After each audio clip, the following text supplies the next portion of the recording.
You're listening to Winnipeg's Classic 107. My name is Simon Rusnak. On Wednesday, December 28th, the Women's Musical Club of Winnipeg presents over $11,000 in prize monies awarded to this year's WMC Scholarship Winners.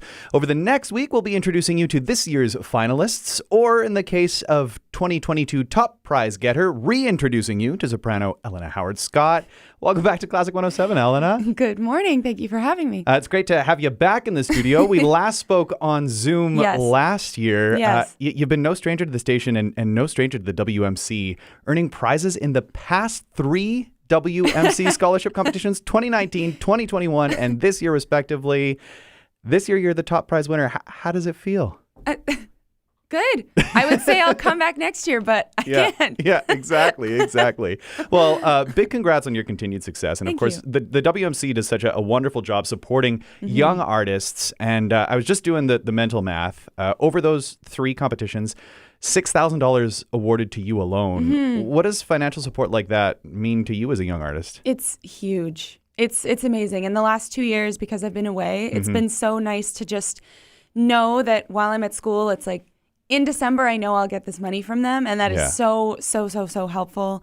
You know, and when I was in Winnipeg, it was helpful as well, but especially now that I'm away, to have that home support it's excellent. And we're going to be chatting more about, you being away in Toronto, making a go of it in the big city. But just before we get to that, in addition to the monetary support, it also just must be a validation in what you're doing, right? Yeah, it's great. And I always know the fellow prize winners too, which is great because we've all come up together. So yeah, it's always a really nice event too, like the concert and a community event. And it's nice to feel that support from the women of the company, but also everyone else around, Yeah, that's just it. I mean, it's just everybody's cheering for everybody. Yes. Right? Yeah, and I mean, definitely. the community is a tight-knit one and a very supportive one.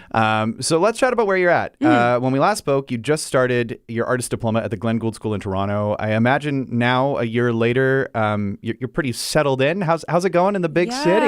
Yeah. I would say, yeah, you're right. It probably took about a year to settle into a routine there, but it's honestly great. I think I must have told you a year ago, I was ready for a change. And I'm so glad I went, and the school is excellent. Last year there were 6 singers in my program. This year there's 7, but it's so small. We get so much experience. It's been really good, and I only have a semester left. Wild, eh? I know, it just zooms on by, but yeah, it's going super well. You're studying with none other than the celebrated Canadian soprano, Adrienne Pizanka, one of the leading sopranos of her generation. I got to ask, what's that like? It's good. Yeah? It's good. I think any teacher-student relationship, we took a few months to get used to each other. Yeah, there's and always now, that transition, right? Yeah, totally. But now we're really, this school year, we were able to hit the ground running, and it's great. I mean, she not only obviously knows so much about the voice and how to make it work, but she also had a huge international career. So it's good to have someone like that, in your corner, and she's wonderful. So good to hear. And yeah, you put it mildly, huge international career. And maybe for what's to come for you, right? I mean, it's I'm curious about that because, you took a few years before making your way to Toronto in the Glen Gould School. I feel like as a young artist, it's really tough not only to make it, but really just to find your voice. And I'm curious, studying with Adrienne Pizanka and doing the work that you're doing at Glen Gould School, how do you feel like your voice has changed the past few years? Well, Adrienne has really gotten me to, I don't want to say lighten because it's not exactly right, but lighten or thin out the sound a little bit. And that has, changed everything. I'm really singing stuff I never thought I'd be singing, and kind of seeing a clearer path on my career a little bit, at least in the classical world. So that it's been a huge welcome transition.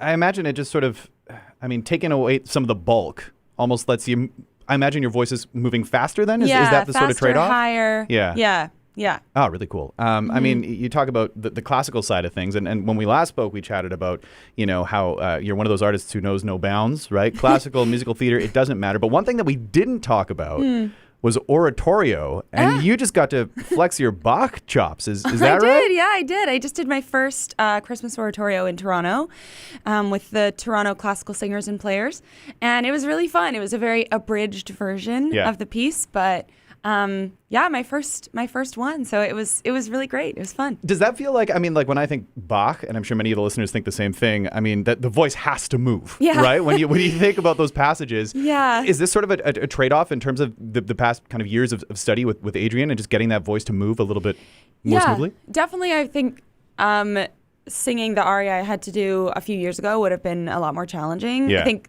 Bach's writing is often, for the voice, it's like instrumental writing. Mm-hmm. So you really have to kind of let go of being a singer almost and just sing the line he gives you, because it's hard. It's hard. There's no way around it. There's no sugarcoating it. No. It's work. No, it's really, it's hard work, but it was a lot of fun. I'm sure that it was. So now you're back in Winnipeg for the holidays and the WMC Scholarship Winners recital just over a week away, giving Winnipeg audiences the chance to hear you and your voice once again.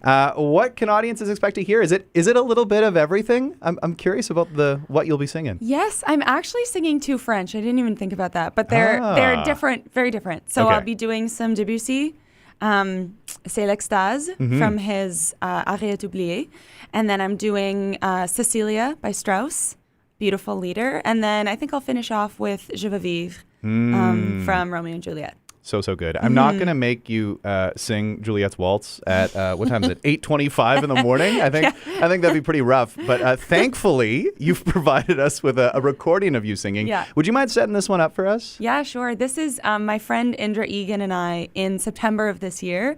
We recorded it at the Glen Gould School. And Indra and I went to the University of Manitoba together. She's an incredible pianist. And now she's in Toronto doing her master's in collaborative piano at U of T.